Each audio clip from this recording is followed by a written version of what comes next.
Backyard Conversations. We are back again. How you doing, my brother? How's it been? I'm good. I'm great. That's still Not- that's really good. All right, so let's get right into it. I think like one of the interesting topics with regards to sales of devices is how badly Vision Pro sales have declined, and people are, you know, already seeming to flop on one hand, others are saying, of course, it's way too expensive. What did you expect? So Apple has had to even cut manufacturing because they don't expect as many units to be shipped anymore. What do you make of that? Well, I mean, at first when it went on sale, uh, it sounded like more people were even buying it than they expected, especially given the cost. So to hear that things have now reversed, I think one of the things that must have happened is people got it, they tried their friends or reviewers, reviewed it and all that, and they're like, you know what, this thing is not worth having. Um, And then when you consider the cost and you consider like anyone who's interested in a VR AR headset might have and has 3,500 to spare, might have already gone for the $500 Quest by Meta and or I've tried that out. And it's possible that some people are like, okay, you know what? I've experienced MetaZone, but I like Apple, I'm in the Apple ecosystem, so when Apple makes theirs, or since Apple has announced that, I'll buy that instead. And then they do, or they try it out, and they're like, no, not. But when you think of some of what Apple's other devices when they first launched, I remember people saying, oh, they bought the Apple Watch, and after using it for a while, they just tossed it in a drawer somewhere and didn't pick it up again. I also read people say things like that about the iPad when it first came out. So who knows? Maybe the Vision Pro might do better in future iterations. For me, it doesn't look compelling at all. Like the tech and the way it's presented looks nice, but that's what it's supposed to do. I mean, especially coming from Apple's end. But when I just think about how it would fit in my own life and in my own use, even if I had the money to buy one, I don't see how it would. And they're trying to market it not as like a second screen or as an auxiliary device, but as the full-on computer. Um, I actively forget my own sunglasses on a sunny day. Not to now think of putting that gigantic thing on my face and then being sitting at it for 2 hours on end. But they'll be fine. They'll figure something out. I don't think they're going to just kill the product line, but I think they'll figure something out eventually. Of course, they will. Also, it's one of the rare moments I think of releasing the the flagship, the most expensive product, and like not having like a non-pro version alongside it. So we should be looking forward to them releasing something maybe slightly more affordable. Think about how the iPad Pro took forever to come through because the iPad was already a mainstay. Apple Watch Ultra came through long after already regular quote unquote consumer watches were in the market, and the Mac Pro. So they reversed the turntables here and released the Pro device first, and it's still generation one. I mean, like you said, usually in the beginning people will say, "Hey, I ditched the watch up this way." Eventually does well, and it's definitely one to look at. Um, but that's not one of the only things coming out of Apple because we've heard about how they had to basically um end their ambitions to make an Apple car. They worked so hard on it, invested billions of dollars in R&D, scooped up companies, did everything they could. And it turns out the general consensus is the mistake Apple made was they wanted to come in creating easily the best thing ever, using the iPhone mindset um, to launch a car in an already saturated market that has a lot of, you know, big name players who are in, old time players who've been there forever, and increasing Chinese competition right in the space. And so they realize how hard it is to actually pull off everything that they want to pull off at probably a price that would be affordable because the car would have cost like entirely less than 100 grand if they've done everything they wanted to do fully autonomous, electric, and by that price range, you're looking at expensive Mercedes luxury car, brands that people already trust, brands that have been here for decades, right? And this is a car we're talking about, something you you know put your life in the line to be in. Do you expect an autonomous car to launch in version 1.0 and spend 100 grand on it and then think it's gonna be the best thing since sliced bread? I doubt it. So when I heard that news, I wasn't really surprised that, honestly. I mean, maybe not really surprised, but I was kind of surprised because it's like throwing the towel. So what did you make of it? To begin with, like when the rumors and speculation came out about Apple wanting to make a car, I was like, I hope this is just more speculation. I hope they're actually not going for it. But there's already news of, them acquiring, them building out software, new version of CarPlay that they demoed and all that. And it started to look more and more like, oh man, these guys are serious about building a car. But on one hand, they say, oh, well, this is not the first time Apple has entered a new product category. And then does so successfully, right? When they made the iPod, they were they were like nowhere in audio music players at the time. The heads were Sony and the rest. When they made the iPhone at the time, Nokia and BlackBerry were the kings of the mobile phone market, and so for them to now enter the car market, they're like, oh. But then thing is, all those products that they entered into new are extensions of what their roots are, which is digital computing and all that. And many people have said, oh, the car of the future is basically like computer on wheels. And I do not want the car of the future to be a computer on wheels.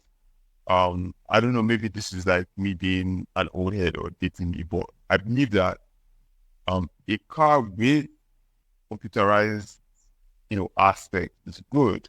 But I think the best car is a car that it could be electric. If I should be electric, um, but it should be a car that without fiddling with software, you can get in, turn it on, drive from point A to point B, however many miles, 100, 200 miles, and get down. For most cars now, and my fear is even Tesla and many of the BEVs that are coming out now have integrated computing so much into how the cars are that if the operating system of the computer were to crash, the car would basically become useless. Um, and I have a feeling that if Apple had completely built out a car, they would have also built the car with those same things. So anyway, I'm kind of like it's one of those things where they're like, well, you've met the thing that you can't do, $1 trillion company as you are, um, it's your own walls. They might take a stab at it maybe in another 5 years or something. But so then let's let them stay in their lane. Fair enough. I mean, it's interesting you mentioned like, cars should be like full electric, and there's still some companies that don't buy that, even though they've been in the industry a lot longer. Case in Uh, point, Toyota. that's a good time. Yeah, because Toyota has been here, they've seen everything, right? And they know, they understand the value they bring to the consumer, and that we can sell you a very efficient, car at a good price that will drive. You can drive this car to the ground, it will still work. Um, However, we don't think electric might necessarily be the way. He has a hybrid. So I heard recently that they are all their Toyota Camrys for the 2025 model that will be released, especially in the USA, are all going to be hybrid. There's not going to be like a gas Camry or a fully electric Camry. It's strictly hybrid, right? And so, Is I actually think that that's how the kind of fish should have moved. I should have just gotten to a stage where everybody and every seat would be maybe like we get to a stage where the cheaper cars would be full IC and then yeah, the more premium ones would be hybrid. And when the combined range of a full tank and a fully charged battery would be more than you know um a full tank of a full IC car. And then you now get maybe another 1 or 2 years after, and then everybody's just releasing full hybrid fleets. rather than this very segmented thing where within a car company, they are releasing some ICE models, they are releasing some hybrid models, even the hybrid models, some are PH hybrid, some are, plug-in hybrid, some are internal hybrid. Like it's messy, right? And you're giving the customer headache. It's only people that are like either into cars or into like really care about, their emissions footprint, or people that really care about, their consumption, cost of gas, things like that. That would look into all those details. Or people who maybe they want a really silent car, or they like, oh, electric cars are the new thing now, let me go for electric. But you're putting too much decision making on the customer. Customer just wants to buy a car that looks nice, feels great to drive, gets them from point A to point B without hassle. Most people have a daily commute of less than 50 miles, So even though you want to have a range of maybe 300 to 400 miles, feel, comfortable. So you don't have any of that range anxiety, whatever. But, they should have just moved. It was so how did this escape my head? Volvo. Volvo at one point said they were going to move their entire fleet to hybrid and electric. And then they chickened out last minute and then created a sub brand called Polestar, which is what they're now doing. But again, I think the auto industry, they're so comfortable rolling out those ICEs that they're finding it so hard. And that's why I'm rooting for Tesla, because I think Tesla's approach was the wise approach. It's like, you know what? I'm going to just do full EV from the jump, the entire fleet, and everyone else is now playing catch up. Yeah, I mean, to that point, I think it's proving to have worked before, and I think Tesla might be having a bit of, a bit of a look in the mirror moment. I don't know if you've been seeing the price slashes, especially with the Model Y, the um the drop in the share price and the increasing competition from Chinese manufacturers. Because if you think about it, brands like BYD are getting significantly more traction than even Xiaomi unveiled their recent factory and how quickly they can churn out electric cars. And so Tesla, which has like this, they have a gigafactory in Germany. I mean, they also have a General Motors factory in China. They're struggling to compete in that market because people would rather buy like local, bigger, way cheaper. And keep in mind, a lot That, of these companies are funded also by the government, right? So they have huge that's discounts. always been the issue. That's always been the issue in the Chinese market for any product, right? Is that China had built their capacity in manufacturing and production, and they have no qualms about copying your. So even if an American company or a European company bring their manufacturing to China, one of the things they have to account for is that the Chinese company need to copy. Well, you can sign all the NDA, sign all the IP right things you want to sign. Someone is going to copy it. It's going to come out. So that has always been a challenge. Like even if you're making something and they're making pencil, they're going to just deal with that. Yeah, yeah, I could just deal with that issue within China. So I think it's okay for Tesla to want to sell that market because it's a big market. But also you have to also realize that China's purchasing power, even though it's very good, it's it's still on aggregate lower than um, you know, Western Europe, North America, where a lot of world welcome themselves. So they can continue selling in China, they can slash prices. Maybe they do lower trims, lower tiers, take out features, maybe use slightly cheaper materials, whatever, to try to compete in those markets. But I think that is the race to the bottom. And I think they should just focus on, you know, making as good quality as they can. All those things that people are complaining about, the quality of the seats or the panel gaps, or things like that, they should refine all those things. And I like that they're not like switching up the physical design of the car every year, like some other car companies. That's the distraction. They should the cars look nice as is. So they should just refine their processes, deal with all the issues they have. And, you know, I mean, they're slashing prices. I hope they can still sell them at a profit.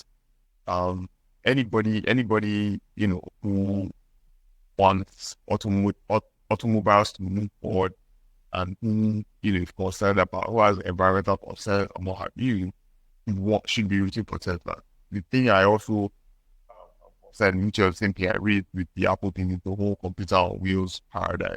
Um, and then, the current issue they're having now with cyber trucks having to recall, like car recall is a painful thing.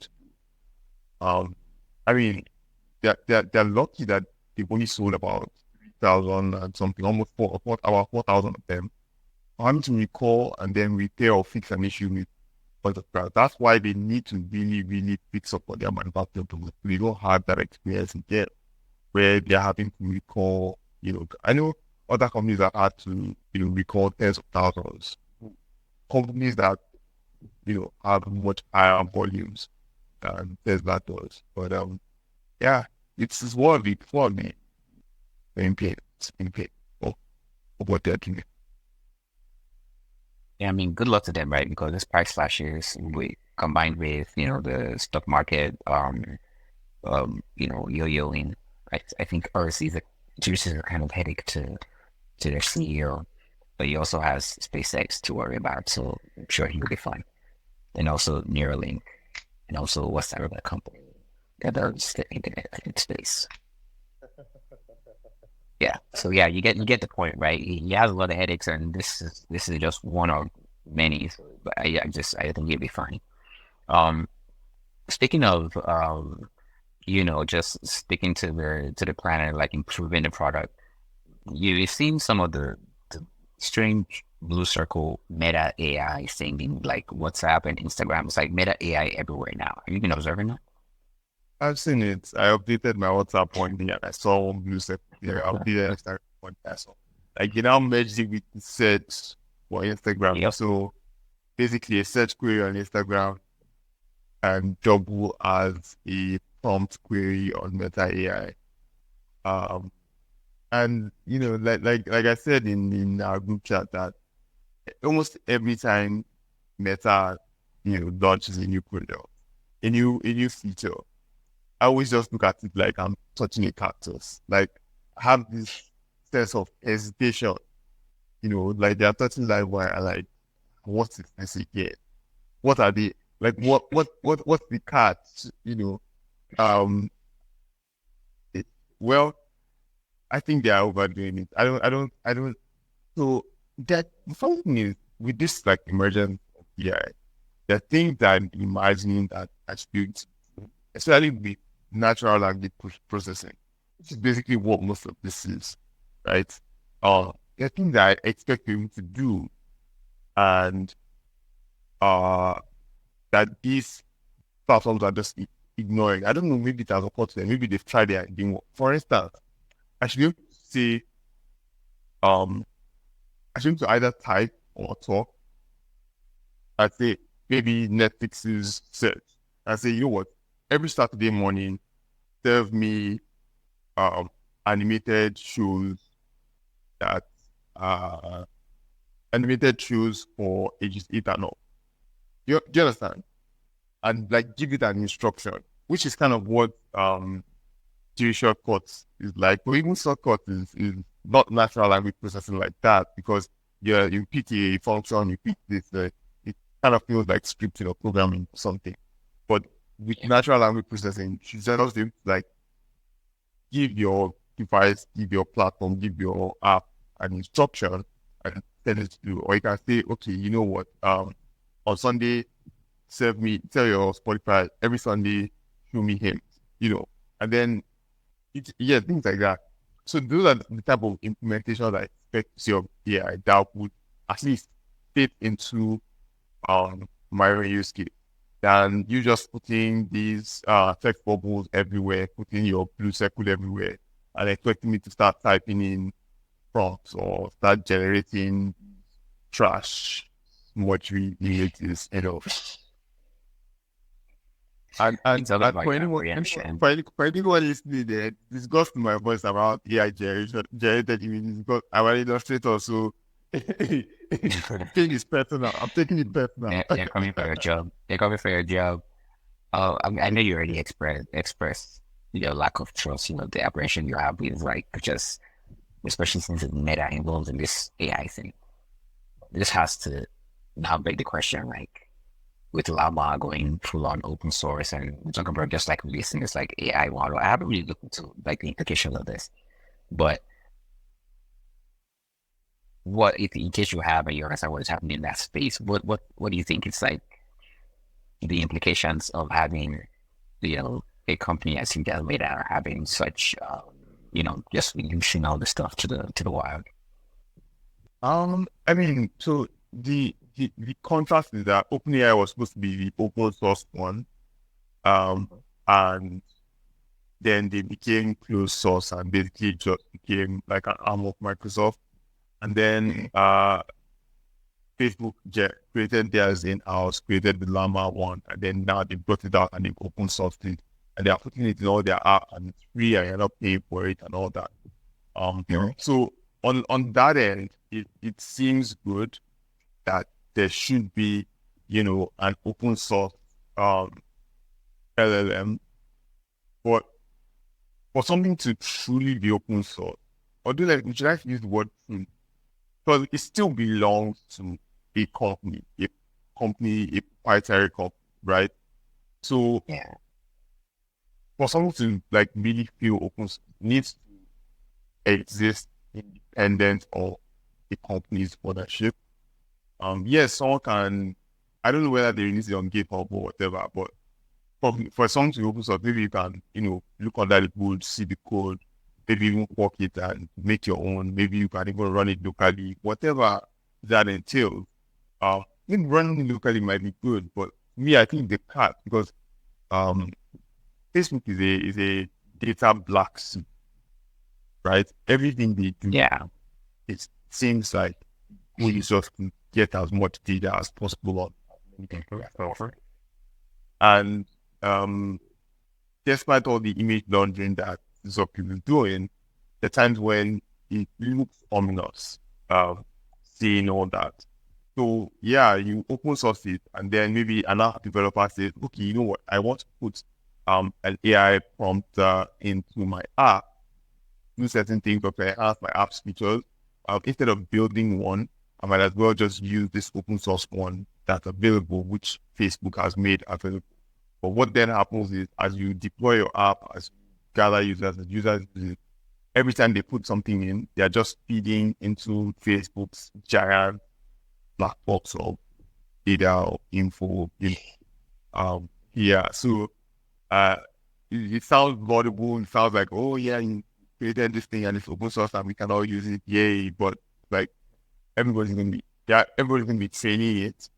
Um, everybody's going to be because all the other AI platform, Perplexity, OpenAI, they have free tiers and paid tier, and free tiers are limited. But with Facebook phone, because it's free, there's a tendency that a lot of people will use it, and then when a lot of people use it, they're just going to be feeding things, data prompts. They're going to be, looking at all the trend, what people are looking for, people are asking for, and there's, plenty of ways for Facebook to use that data, good or bad.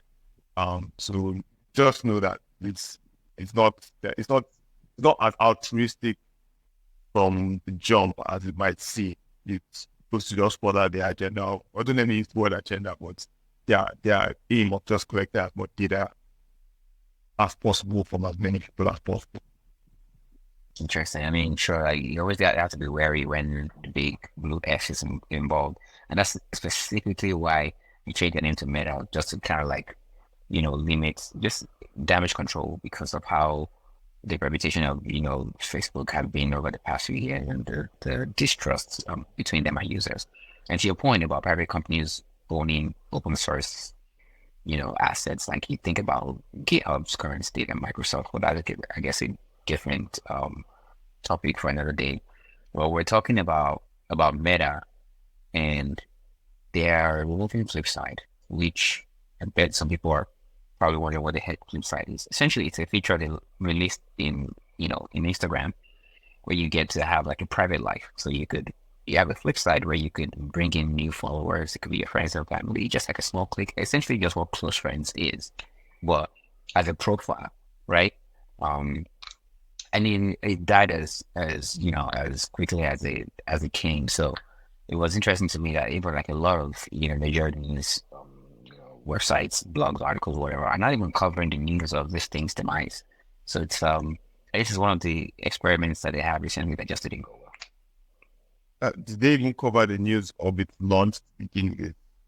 well. Um, I feel like, they ran it a little too quickly because I didn't even hear of it until you said we stopped about it today. So, um, it seems like the feature that we would want because people create multiple Instagram accounts and all that. Do you remember the app I talked to you about the other time, Retro? That was kind of Yeah, like this photo journal, personal, private. Is it called Retro? Uh, I mean that's what it's called. But I remember kind of like yes, yeah, icon is like pictures from back in the day. yeah, like parts from back in the day, yeah. So yeah, it's called Retro. Yeah, I just saw it. So yeah, people, I think maybe the need for a more personal, more private, or let's say smaller network, uh, social media or social network might be emerging again. But I think because people saw how previous attempts, like past, like others, didn't do so well, and because these things don't have like virality built in, like they're not designed for you to get um thousands or millions of followers.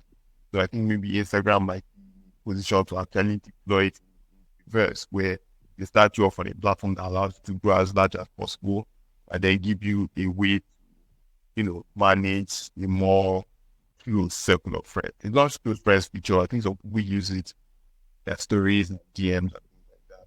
Yeah, This flip side, well, I did think your feature. I think they should have promoted it a bit more, maybe probably given it a bit more time. But I guess they looked at whatever metrics they were using to determine success, failure, and decided to kill it. interesting. Let's talk about one tech review before we get into a bit of gaming. Humane AI Pin, right? So before the launch of this pin, the tracers were lit, the videos were looking really nice, and they were touting this product. Even though it looked kind of cheap. Some people You they were? were really they were like I'm talking about the founders, and they were the ones talking about it. Like, and they would release this like videos, washout videos, where they would cut between whenever you made a request to the pin and when you actually get results, so you don't really know how much of a delay exists between A and B. And essentially, they went on like this rock star run of process, and reviews finally came through, and it was absolutely just destroyed. And it's one of those stories of how a product can get all the hype in the world, and then it comes out, it doesn't even measure. And it also, speaks to I think also the significance of um, tech journalists, YouTuber reviewers, and potentially how much reach they have, and how much their voice could impact a product's life cycle. Not necessarily because they're being villains, but because if the product is bad, they have to talk about it, right?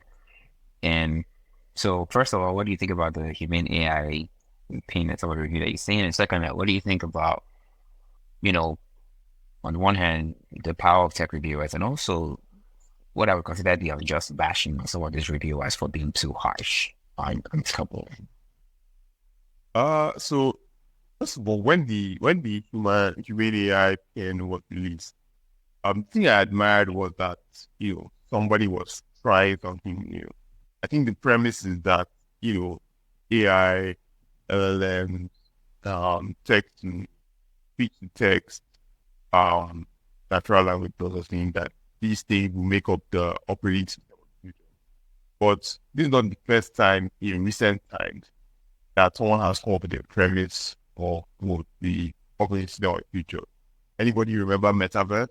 When everybody was shouting metaverse, metaverse, everybody was shouting Web3. I mean, Web3 people are still doing their thing in parallel, but the idea that this is going to be the thing that's going to take over or replace every other thing, everything that we're currently doing, is very ambitious. And if you're going to attempt it, then you have to be sure that if you don't hit the target, at least get pretty close. And from the jump, when they announced it, when they demoed it, it even though the production quality of their demo videos looks nice, it already started to look like this is not it. You know, at least from my own point of view. And some reviewers have already started talking about it that so from what they have seen, even though they haven't tried it yet, this thing doesn't look like it's going to better at doing anything than your smartphone will be. So, they're doing their thing, they're marketing it, and it finally gets into the hands of reviewers. And the thing is, it even got to a point where reviewers were like, okay, your thing goes on sale in this long. And this is typically how long OEMs give out devices to reviewers to review before it hits the market. And the fact that you haven't given any out yet is kind of sus. But then, you went on the market, reviewers bought it, they tried it, and they're like, hey, well, this thing's terrible. This thing doesn't live up to its promise. This thing, even when it does, it's still not better than your smartphone. And again, that's not to say there's also like the Rabbit R1, which I'm not sure if it's gonna sale yet or it's coming out very It has. People have started receiving theirs. yeah. But it's not to say that we should just like throw the whole idea away. It might get adapted. Remember, like we said about the Apple Watch initially, you were like, oh, it's like with your smartphone on your wristwatch and that everything you can do on your smartphone you can do. I mean, everything that the Apple Watch was advertising itself to do, you could do it faster and more efficiently on your smartphone. So that same criticism is applied to this AI pin. It might require a bit of refinement. It might be a case of, throw it away, never coming back. It's a passing fad. It might be a case of, okay, we're going to take some good aspects out of it and then put it into our smartphones. And then maybe while your smartphone is in your pocket and your AirPods are in your ears, you can just issue an instruction to your phone and your phone will execute it in the background. Whatever form it takes on in the future. This first version is not it. And tech reviewers are allowed to say that. Now, the truth of the matter is that nobody's going to spend $600 on a device, especially because it's not like 700. buy 700, like who buy a $700, right? Because you don't need instructions on how to run it. You see a shoe, it's fine, you like it, you go to the shop, they say it's $700. If you're the type of person who spends $700 on a pair of shoes, you buy the $700 shoe, you take it home, you put it on, you wear it out, they tell you, oh, nice shoes, fine. But they're going to buy, they're going to buy an AI computer that you're going to clip onto your shirt, which means that other people are going to see it. And you're going to try to use it and use it smoothly and efficiently. They're probably going to make sure that they're not just going to put an expensive piece of hardware on your shirt and it will break. So you're going to look at reviews. Yeah, you're going to look at reviews online. And when you do look at reviews online, if the reviewers say this thing is not it, don't buy it. Or even if they don't tell you specifically not to buy it, they just tell you what the downside, they tell you that the cons are more than the pros, then customers are going to make that decision. And that's the thing about the free market. Like, yeah, I can say anything I want to say about the product, and people can make their decisions. Um, and I don't think it was done in bad faith. It's not like, oh, I hate this guy, or I hate this company, or I hate what they are doing, or I hate their product. So I'm going to just target them with the bad review, which is which is the kind of thing you can't criticize if you see that that's the intent. But like, if you're a tech reviewer, you have an audience, you know that the rely on you to recommend good products to them, and then you try out a product and that product is not giving, not it, then you tell them we have to, I'm telling, especially like you can now buy a product, try it out, have a bad experience with it, and then say, okay, you know what? Let me just, so that I don't come off as harsh, let me just tell them only the good side. And then you tell them the good side, and then they go and buy it, and then they come back and they're like, this product is crap. Why did you just tell me? You know. So um I don't know. I think although I think it's kind of overstated when they say, oh, reviewers killed the company. Like that's just a very clickbait high headline type of thing. Yeah.